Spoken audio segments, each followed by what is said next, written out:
താങ്കൾ അതിൻ്റെ ആദ്യ ദിവസങ്ങൾ മുതൽ അവിടെയുണ്ട്. അവിടെ തമ്പടിച്ചുകൊണ്ട് അങ്ങേക്ക് MLA എന്നുള്ള പരിമിതിയിൽ ചെയ്യാം, കേരളത്തിൽ നിന്നുള്ള MLA എന്നുള്ള പരിമിതിയിൽ ചെയ്യാവുന്ന കാര്യങ്ങളുടെ പരമാവധി കാര്യങ്ങൾ താങ്കളും സെയിലിനൊപ്പം ചേർന്ന് ചെയ്തു. അവിടെ അവിടെ നിന്ന് ഞങ്ങൾക്ക് മാധ്യമങ്ങൾക്കടുത്തേക്ക് താങ്കൾ കൂടെ വന്നു. താങ്കൾ കാര്യങ്ങൾ പറഞ്ഞു.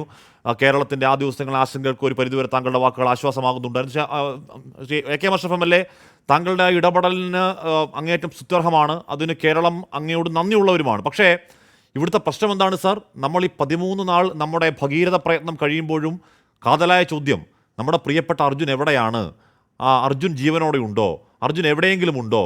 അർജുൻ്റെ വണ്ടി എവിടെയാണ് എന്ന ചോദ്യത്തിന് ഉത്തരം ഇപ്പോഴും കിട്ടുന്നില്ലെങ്കിൽ നമ്മുടെ 13 ദിവസത്തെ ദൗത്യം എന്തിനാണെന്ന ചോദ്യം സ്വാഭാവികം ഉയരില്ലേ? ഇനിയിപ്പോൾ 4 ദിവസം കഴിഞ്ഞ് തുടങ്ങുമെന്ന് പറയുന്നുണ്ട്. എന്ത് പ്രതീക്ഷയിലാണ് ഈ ദിവസങ്ങൾ അത്രയും ചെയ്ത ദൗത്യം ഫുട്ടൈലായി എന്നറിഞ്ഞിട്ടുകൊണ്ട് 4 ദിവസം കഴിയുമ്പോഴേക്ക് വീണ്ടും തുടങ്ങാൻ കഴിയുക എന്ന് ഇരിക്കാനാവുക AK അഷ്റഫ് MLA?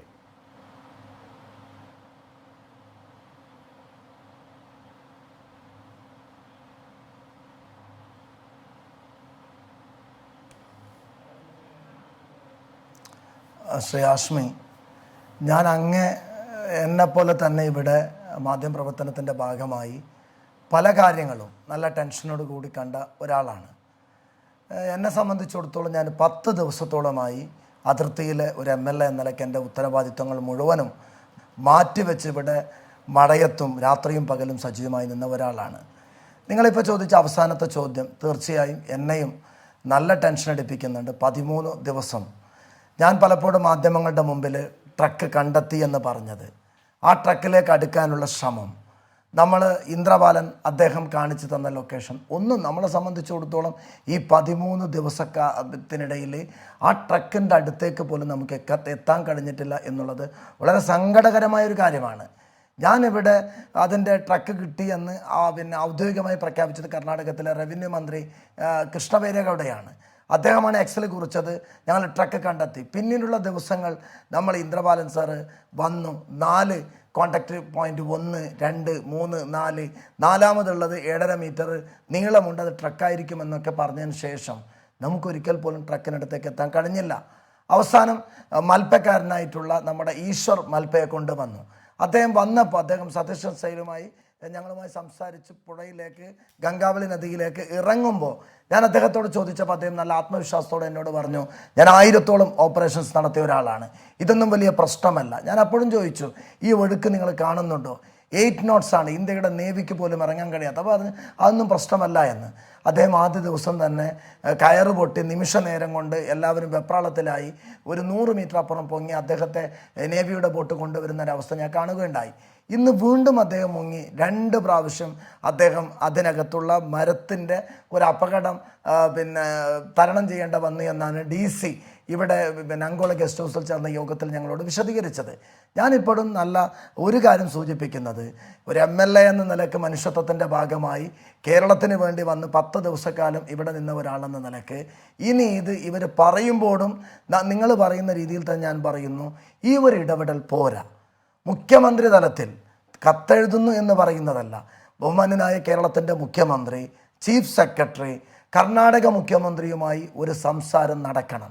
അല്ലെങ്കിൽ കേരളം മുഴുവനും 10, 12, 13 ദിവസങ്ങളോളം പ്രാർത്ഥനാപൂർവ്വം കേരളത്തിലെ ഓരോ വീട്ടിലെ അംഗമായി മാറിയ പ്രിയപ്പെട്ട അർജുനെ നമുക്ക് എങ്ങനെ കണ്ടെത്താൻ കഴിയുമെന്നുള്ളത് വലിയൊരു ചോദ്യചിഹ്നമായി നിലനിൽക്കും.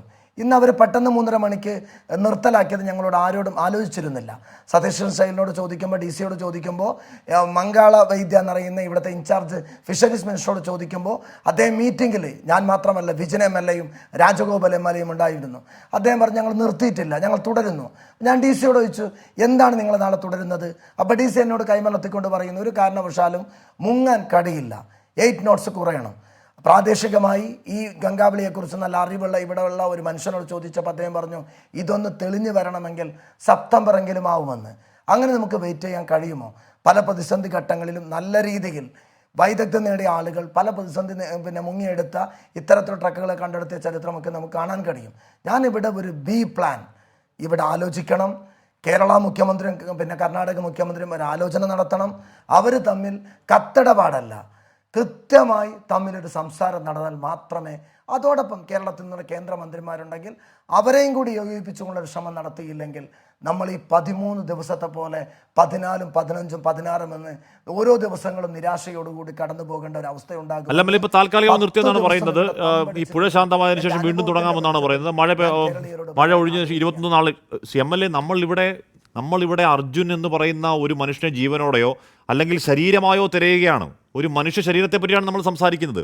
ഇപ്പോൾ തന്നെ നാളുകൾ 13 നാളായി വെള്ളത്തിനടിയിലാണെങ്കിൽ ഏതവസ്ഥയിലാണെന്ന് അറിയില്ല. ഇനി 21 നാൾ കഴിഞ്ഞ് മഴ മാറിയതിനു ശേഷം അല്ലെങ്കിൽ ഡ്രഡ്ജർ ഏതോ റോഡ് വഴിയൊക്കെ എത്തിയതിനു ശേഷം തുടങ്ങാമെന്നൊക്കെ പറഞ്ഞാൽ അത് വീണ്ടും അർജുൻ്റെ കുടുംബത്തിന് പ്രതീക്ഷ കൊടുക്കുകയല്ലേ? അല്ലെങ്കിൽ കർണാടക പറഞ്ഞൊഴിയൂ, ഞങ്ങൾക്കില്ല, ഞങ്ങൾ നിർത്തി എന്ന് പറഞ്ഞൊഴിയലാണ് ചെയ്യേണ്ടത്. ഇത് പിന്നെയും അർദ്ധവിരാമം ഇട്ട് പ്രതീക്ഷ കൊടുക്കുകയാണ് പിന്നെയും അങ്ങോട്ട് MLA.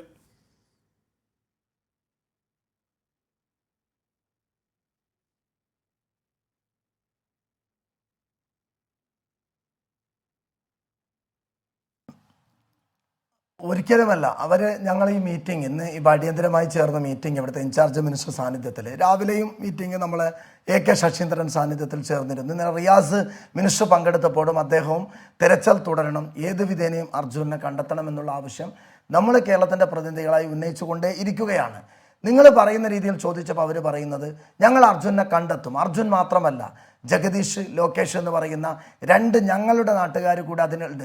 അതിനേക്കാളും പ്രാധാന്യം ഞങ്ങൾ നിങ്ങളുടെ അർജുൻ ഈ ട്രക്കിനകത്ത് ഉറങ്ങിക്കിടന്നതുകൊണ്ട് ഞങ്ങൾ നൽകുന്നുണ്ട്, നിങ്ങൾ കാണുന്നില്ല എന്ന് അവർ ചോദിക്കുന്നുണ്ട്. ഇപ്പം അതിനിടയിൽ അവരാദ്യം ഒരു ചെറിയ തിരുച്ചി തൃശ്ശൂർ എന്നുള്ള തെറ്റിദ്ധാരണ വന്നു. നമ്മളത് ഞാനാണ് തൃശ്ശൂർ കളക്ടറുമായി സംസാരിക്കുന്നത്.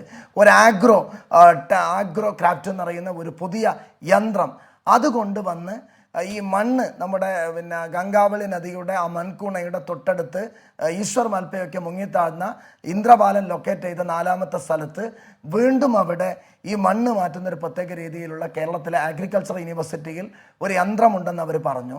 അത് ഞങ്ങൾ എപ്പോൾ എത്തുമെന്ന് ചോദിക്കുമ്പോൾ അവർ പറഞ്ഞു അത് ഡിലേ വരും. ഞങ്ങൾ അപ്പം തന്നെ ഞങ്ങൾ MLA-മാർ ഒരു വിജിന് PWD മിനിസ്റ്ററുമായി കേരളത്തിൻ്റെ ബന്ധപ്പെട്ടു. ഞാൻ കലക്ടറുമായി സംസാരിച്ചു. അതിനിടയിൽ കലക്ടർ വീണ്ടും പറഞ്ഞു മിഷന് കൊണ്ടുവരുന്നതിന് മുമ്പ് നിങ്ങളുടെ ടെക്നീഷ്യൻ ഒന്ന് ഫ്ലൈറ്റിൽ വന്ന് ഇവിടെ വന്ന് പരിശോധിച്ചിട്ട് ഇവിടുത്തെ ഫീസിബിലിറ്റി പരിശോധിച്ച് ഉറപ്പുവരുത്തുന്ന നന്നായിരിക്കും എന്ന് പറഞ്ഞു. അതൊരു ഇടപെടൽ നമ്മൾ പ്രതീക്ഷാപൂർവ്വം ഇപ്പോൾ നടത്തിക്കൊണ്ടിരിക്കുകയാണ്. നമ്മളെ സംബന്ധിച്ചിടത്തോളം എല്ലാ ദിവസവും ട്രക്ക് കണ്ടെത്തിയതിനു ശേഷം ഇന്ദ്രപാലൻ സാറിൻ്റെ വരവ്, അതിൻ്റെ ലൊക്കേഷൻ കണ്ടെത്തൽ, മുങ്ങിത്താടൽ, നേവിയുടെ ശ്രമം, ഇതൊക്കെ നമ്മൾ ശ്രമിച്ച് ഇങ്ങനെ വല്ലാണ്ട് നിരാശയോടുകൂടി ശരിയാണ്. താങ്കൾ ഈ പോയ 10 ദിവസങ്ങൾ താങ്കൾ ചെയ്ത കഠിനാധ്വാനം, രാപ്പകലില്ലാത്ത കഠിനാധ്വാനം, രാവിലെ മുതൽ രാത്രി വരെ തുടങ്ങുന്ന കഠിനാധ്വാനം, പാതിരാത്രി തുടങ്ങുന്ന ഒക്കെ നേർക്കാണ് ഒരാളെന്ന നിലയ്ക്ക് അതിനൊരിക്കൽ കൂടി നന്ദി MLA. പക്ഷേ ഇനിയും ആ ശ്രമങ്ങൾ തുടരും എന്നാണ് എൻ്റെ പ്രതീക്ഷ.